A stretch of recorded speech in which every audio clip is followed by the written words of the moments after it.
Hello,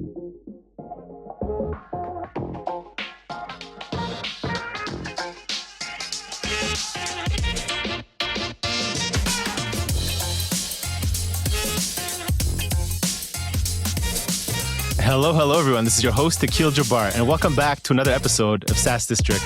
In today's episode, we'll be talking about how we're rethinking the B2B industry in beauty and aesthetics through marketplace and experience. Today, we have our guest, Anthony Saniger, joining us. Anthony is a board member at Beauty Rep, which is a consumer-focused brand. He's also a consumer-focused brand builder with over 19 years of experience across beauty, fashion, as well as the wellness industry. He brings a strong blend of strategic vision and creative execution, helping brands grow by building meaningful connections with their audience and positioning themselves effectively in competitive markets. Anthony actively invests in and advises brands across CPG, beauty, and hospitality, using his entrepreneurial perspective to drive growth, innovation, and long-term brand value. So welcome, Anthony. Super excited to have you on the show today. Thanks. Yeah, excited to be here. So curious to hear your story, right? You've spent, many years building, advising consumer brands in the wellness space, aesthetic space. What are the patterns you've seen in the space, in the market, that led you today to focus on, this specific product, which is Beauty Rep, in the aesthetic industry? Yeah, I mean, like you said, I started my career really focused on consumer. I was a brand strategist 19 years ago before tech was where it is today, obviously, and now with AI and kind of all the advancements that we have today. 19 years ago, people were building systems that took 4 years to build and lots of time. But back then, I started my career as a brand strategist and really understanding consumer in a deep way. And I say that in a broad piece is people think that, or at least my philosophy, that B2B exists here and B2C or direct to consumer exists over here. But ultimately, a B2B customer is a consumer of something. And so I like to take kind of my consumer angle to this. If you look at a product that you're building in B2B and it, let's say it has a shopping component to it or an e-com component to it, but you try to make it look different because you feel it's B2B. Ultimately, those people that are buying it, yes, they're a B2B customer, but they shop on Amazon. They shop on Target.com. And so at the end of the day, their patterns are very similar to a D2C customer. So I like to put it into this angle. And so when I started working on Beauty Rep, I actually met one of the co-founders, Carrie Concan, I met her because she was working for 2 clinical skin brands. And those skincare brands, she came from a deep B2B knowledge of the sales process. She started as a sales rep, territory manager. She was growing up in that area. And she didn't really know D2C, but as she became more senior, she started overseeing the D2C channel because they said, okay, well, we have this B2B channel. We now want to launch D2C and go direct to consumer. We need to launch it. And we got connected because a friend of hers said, you should talk to Anthony. So I started building her D2C channel. And then she goes, wow, I wish you could do what you're doing on D2C in B2B where they're faxing orders to me and they are text messaging me with all of their details. And I said, well, let's sit down and talk about it. And then next thing I know, 1 year later, Beauty Rep is here. So for me, that's always been the unique perspective, is taking a consumer at the end of the day and applying it to the B2B channel. Love it. So what did you see as kind of the biggest inefficiencies? So, you were in the B2C space. You saw how the businesses run, how they were operating. For example, like they were faxing in orders or texting in orders. What are some of the inefficiencies you saw in that market, and how did some of those insights shape, Beauty Rep as it is today? So Beauty Rep exists to connect practices, which are med spas, derms, plastics, longevity clinics, with brands. So brands like Zeo Skin Health or Abaji Medical. Some of these have a consumer retail products, but they also have back bar professional products, and including things like devices like lasers, hydrofacial machines, and then they also have injectables, so Botox, filler, and this kind of stuff. And so what happens is these brands have a sales rep, and those sales reps have practices that they're managing in a territory. And it's pretty old school, kind of like old school pharmaceutical sales. And they go door to door and sell in these products into these practices, and they call them and reach out to them on Instagram. And Then on behind them, they have an education team because these products are professional grade products. There is an education level of like how to inject a patient or how to use a chemical peel on a patient. So they need education and training, these practices. Right. And then they also need marketing collateral. How are they marketing to their patients these products? So they have these two pillars that sit behind them. And usually these are siloed departments. So there's marketing, sales, and education. They don't quite talk to each other in most of these organizations. They operate in their silo. And what I noticed is one brand would have a Dropbox with their education material. Another one has a learning management system. And then they have maybe 5 other pieces of tech that are all built for other things. And then you have the sales team, which has the CRM, and they're using something like a Salesforce made for tech companies to sell tech products, not made for aesthetic brands and beauty brands. Then you have, and none of the sales reps understand Salesforce or how to use it, and it's too complex for their needs. So they don't use it, they don't adopt. And then you have the marketing side, which has a Google Drive folder with a bunch of marketing assets, which are called all kinds of different things and all over the place. And so this is what really unlocked for me was if we can combine that into one seamless place where they can get it and they can access these documents easily, then we can actually create a user experience where they're doing that. And by the way, they're doing that across, on average, about 16 different brands for their practice. So they've got 16 different portals to log into for each brand. They've got 16 different LMSs to get learnings from, 16 different ordering platforms, 16 different ways to contact your rep. And so it becomes very complicated. Right. So you see they're kind of managing, their vendors, so to say, right? So they have 16 different vendors and they each have their own system, their own process and their way of doing things. So what you're doing is you're bringing this all together in one place, having a infrastructure so that they can log in and they can, manage it all in one place. So why do you think is now is a good time to actually build it? Like, why wasn't this, a thing before and why wasn't it important? Yeah, I mean, there is quite a bit of tenure bias in this industry. One of the things I've learned from Kerry, who was, boots on the ground doing this, is that there's kind of this is the way things have always been done mentality in this industry. And there's kind of the old guard that kind of runs a lot of the brands in these territories. And people are scared. This is, sales reps make money off of commission. Anything that disrupts that process or that flow, okay, wow, are you going to take my commission from me? How is that working? But there's an inflection point right now. You have the adoption of AI by big companies. Companies are trying to figure out how to put more AI in, reduce some of the admin burden. You have a squeeze, margin pressures, global macroeconomic climate pressures as well. So for example, average sales rep is managing a territory of about $1 million worth of sales.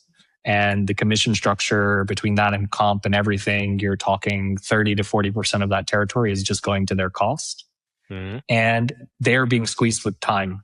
They're only able to service their top tier practices because those are the ones bringing in the most money for them. But the bottom tier practices get no service. So they can't grow to be big practices. So there's kind of this inflection point where macroeconomic pressure, brands making reductions, AI disrupting technology workflows, disjointed products and systems, lots of investments for companies that, on the brand side, these are beauty brands. They want to invest their dollars in research and innovation and building new products that are skincare products or new injectables, not tech products. So, and they're not tech people. They don't understand how to make life easier using tech. And so now that's why I think now is the time to kind of disrupt this a bit. Nice. And how do you kind of see, you have these two sides of this marketplace, right? You have the reps, then you have these brands. How are you able to manage, both their needs and incentives and making sure it's aligned and it works for both of them? What I think we've really discovered is that brands want the relationship with the practices. They don't want to lose that to tech. But refocusing what a relationship means. So for me, in that sales process, a relationship and what we really believe in at Beauty Rep is that relationship is about building and growing that account in a natural way. Focusing on how do we educate you better so you can teach your clients the right way to use the products? How do we make sure you know about innovation that's coming up? There's new peptides being released and new products coming out. And how do we make sure that you as a practice have the most education the most training on how to use that product, the most success with your clients, right? So as a practice, you need to see a client, them to have a good result with whatever treatment they have and come back again to you, right? That's how you're going to make your money. So if the sales rep can spend more of their time training them on how to do an event inside their practice and getting an event going and bringing their clients into their patients in there, doing treatments on them, using the product, having a good experience, that is going to result in more revenue growth long term. Right now, a practice or a sales rep is focused on the practice saying, hey, I haven't received my shipment yet. Where's my tracking number? Can you text it to me? And that is a burden on the sales rep, which limits the time of really, truly adding value to the practice. So letting them refocus their effort there and not on the administrative burden of, hey, I can't find my order. My package got lost in the mail. I received this package and it's damaged. I need to place a reorder for something I've placed an order for 50 times. What promotions do you have currently going on? These things can be done by anything, Yeah. So how would you describe kind of like the ideal or modern, the B2B product experience? What does it actually look like that leads to actually more revenue growth without adding more complexity into their workflow and their process that they're already managing? Yeah. I mean, I think now if you're thinking about a product, it's obviously a very exciting time for anyone building products because you can, vibe code on the weekend and maybe spin up something. But you have to get into the psychology of what is the user and how are they acting today. And you have to seamlessly integrate into that process. So as I was saying, they need to be able to text and place a reorder. So right now we are launching the ability for them to text to us what they want and not have to log into our platform and go to a product page and place that order in a normal way. We have to build in conversational shopping because they are chatting with the ChatGPT on the side, right? So before you could create a product and that was the way that everyone has to do it. And now you have to kind of be everywhere, I believe. You have to be a conversational shopping ability. You have to have the ability for them to text. You have to have the ability for someone to log into the platform the old school way, go to the PDP and add it to cart. And you have to do all of that quickly. And so for me, I think that's like the key piece is don't disrupt. You're not trying to reinvent how they work. You're just trying to make it faster and smoother. So you're trying to, they're already kind of using, this is the behavior they're already, experiencing in their day to day and how they run their business. So you're just trying to make it a little more, more easy for them to run their day to day. And then, kind of looking ahead in the future, how are you seeing like where most companies still underestimating on how to build like a scalable B2B platform and marketplace like this, if they're thinking to apply this to, different markets or, different industries? Yeah, I think, again, the key here, I think at least why I think we're winning in the aesthetic space is we focused on an industry that, used to, you would not focus on a niche industry. You would say, okay, this is for all beauty companies. Well, the problem is that the product, let's use Salesforce, for example, right? Salesforce, B2B company, massive, huge company, big, infrastructure, team, money behind it, amazing product. But when you get to that scale, the problem becomes, I can't be specialized for any industry. Right. And because of the speed at which now you can launch products, focusing on a specialized industry and doing something perfectly that replicates their way of working, that I think is how you win in the future. And I think today you have these big mammoth platforms and then you have kind of scrappy platforms that aren't really good. But in the future, there will be a lot of platforms like a CRM for like Salesforce is not great for the aesthetics world. It doesn't work. They don't think like the way the data needs to be organized for the aesthetic space works really good if you're, a different industry because it was built for that. And they've been focused on that consumer. Now they have niche parts, but they're a big company. They can't really modify. So I think the future of B2B is many, many, many different products. It's not like one Notion where, Notion is the one for everyone. It's very specialized. This is one for marketing agencies. This is one for marketing agencies that focus on branding. This is one for And I think those will win. And maybe there's a bigger topco that holds these entities, fine. But I think what wins are very specialized products because that's how you understand the behavior of that audience Sure.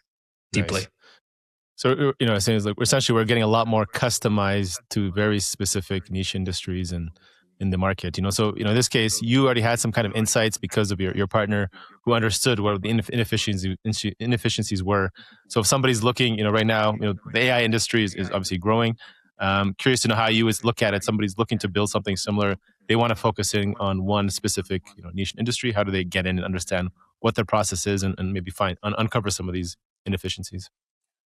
This is the flip side to the coin that I just said, which is you're going to see a lot of products out there because of the ability to spin them up quickly. Right. But it's going to be really hard to make them work really well in the industry if you don't have experts doing it. So I understood the technical side, but I didn't understand B2B sales in skincare. So Carrie obviously brings that knowledge, and we have 20 plus years of knowledge there. There's another co-founder, Olivia Schmid, who is former Amazon. She went to London Business School. She's also an attorney. She went to Columbia for law school. So lots of kind of good cred there that helps. She's the COO, and she also worked at Galderma and Allergan, two of the largest leaders in the injectables category for us, which is another category that Carrie didn't have as much experience in. And we needed that knowledge of the injectable space because it operates slightly differently than skincare because it's medically regulated. And there's a lot of like legal stuff that kind of goes into that we have to build into the platform. So another reason why injectables companies can't just be on any B2B SaaS platform selling Botox, So we needed that expertise in-house. So I think anyone looking to build it, bring and surround yourself with a team who understands that industry really deep. And then you bring, if you bring the technical knowledge, or you're coming at it from the other side, you're the person who knows that industry really good, find a good technical. I don't think you can do it solo. I think you have to do it with a team of people who understand the industry and then also understand the tech capabilities. So you have to have all of that. And that's rare to find in one person.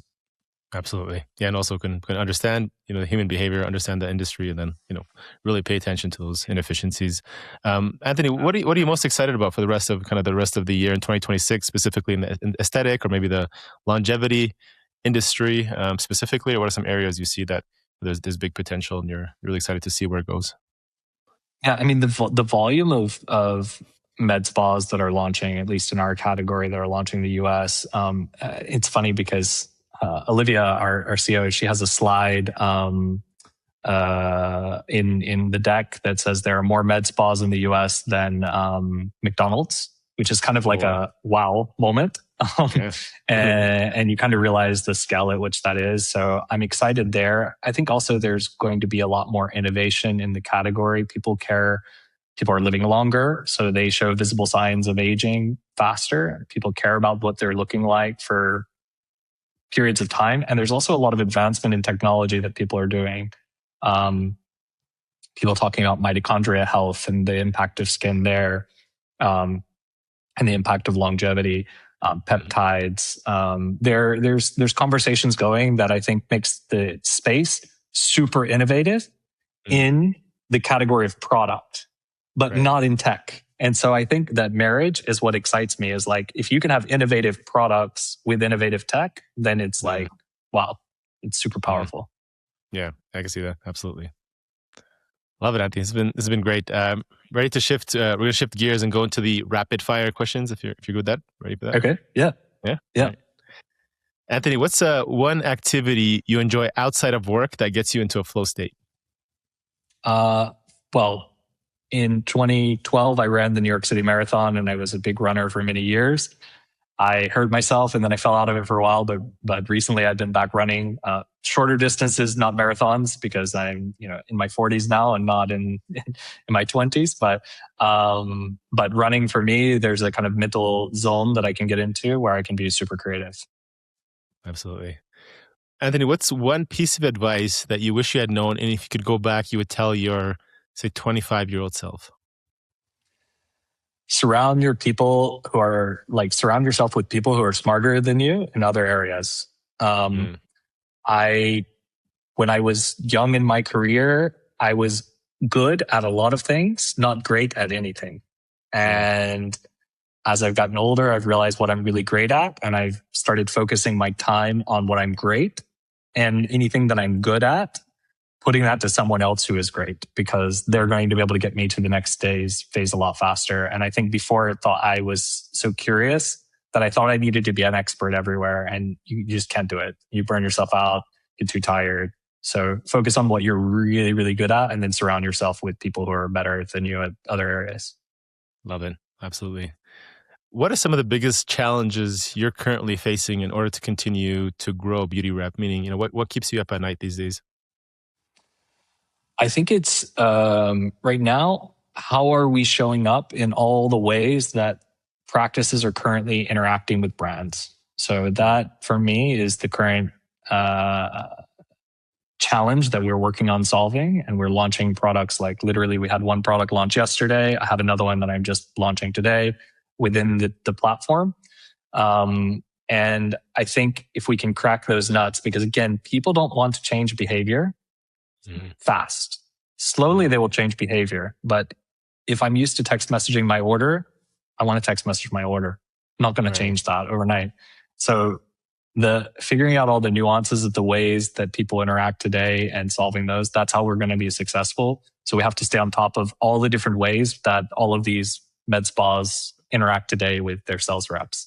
And it's very different across every brand. So that keeps me constantly discovering car stock, for example. Like sales reps have car stock, they can give free products to practices.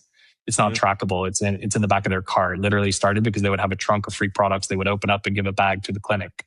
How do I replicate that on a platform? I don't know. It's something we're solving now.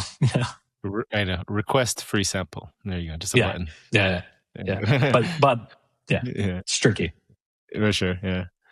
Anthony, who or what are some of the best 3 resources? They can be, books, mentors, or people you follow in the space who you'd say have been most instrumental to your success over these last few years? I mean, it's probably going to sound super cheesy, but for me, I think like Brene Brown on the personal side, it's like probably unexpected. I think on the tech side, you can get really hammered on a bunch of stuff out there. I mean, if you just get on X or Twitter and you start scrolling and you see stuff, you're just going to get bombarded with a lot of different podcasts, news, etc. And I find that a little hard to navigate. But on the personal side, you have to have a good personal foundation. I have a kid now, family, these type of things. It's hard to balance working the way you do as an entrepreneur and also being there for your family. That causes a lot of tension. So for me, that is now in this stage more of the focus. I would say that's really good. I still think Delivering Happiness, the Zappos book that existed, I think that was really insightful on how do we deliver happiness to a customer. And obviously, that was in the .com bubble, in the very beginning of .com. How do you sell shoes online? How do we think about that? I think that's also a kind of interesting book to read, just to think of it from that perspective. Again, some of it doesn't apply to today, but it was quite eye-opening for me. Absolutely. Yeah. Well, great book. What does success mean to you today, Anthony? Whether it's personally, business, financial, life, there's no right answer. Yeah. I think it's, again, surrounding myself by people, especially on work side, surrounding myself with people that I want to be around, and making that an enjoyable part of the day. I think, especially for people who are earlier in their career, there's many times that you spend more time with your colleagues than anyone else. And you don't, in some cases, always enjoy those people. And so what I've done over the past 10 years is pull in the people that I've enjoyed the most. And what I'm excited about is as they've gotten more and more senior, whether that is, for example, my creative director on the agency side, he's worked with me off and on for the past 15 years in different capacities. And because of that, I know what makes them happy. I know what makes them sad. I enjoy being around them. I know their life, and so for me, the next 10 years is about building something with people that I really, truly care about and enjoy being around. Because at the end of the day, knowing, for example, Carrie has twins and that they're going off to college and she's going to be starting a new chapter of her life when they go off to college in the next 2 to 5 years, and and being a part of their lives by knowing that the impact that we're building together is going to impact their families. I think that's really, really powerful because that human piece is something that we can lose a bit. And so for me, it's been surround myself by no drama, no chaos, just people that love good, hard work, but fun as well and enjoy working, like there's people who just enjoy it and there's people who, they're doing a job. And I want people who are excited, and so for me, that's success. Like 10 years from now, I walk in and I see some people that I'm working with and everyone's happy and hanging out and vibing together. That creates a cool atmosphere, Absolutely. Yeah. Love it, Anthony. This has been fantastic. Where can founders or audience get in touch with you, learn more about you and your company, Beauty Brand? Yeah. So beautyrep.com, you can learn all about BeautyRep. You can also message me on LinkedIn or follow me on LinkedIn. It's just Anthony Saniger. You'll be able to find me quite easily. Those are probably the easiest ways. Okay, awesome. We'll add your website, beautyrep.com, and your LinkedIn link in the show notes if you guys want to make sure to reach out and say hi to Anthony, and feel free to ask any questions. Thanks again for your time, Anthony. Yeah, thanks, man. Thank you. Thank you all for watching this episode and joining SaaS District today. Don't forget to like, subscribe, and hit the bell for future episodes where we interview top leaders in the SaaS industry. If you're a SaaS company looking to grow and unlock the true value of your business, get in touch with us at Horizon Capital, and myself or one of our consultants will provide a free assessment to help you get there and hit your goals. If you have any feedback or suggestions for this podcast, please comment down below and help us improve our content for you all. Thanks again and see you on the next one.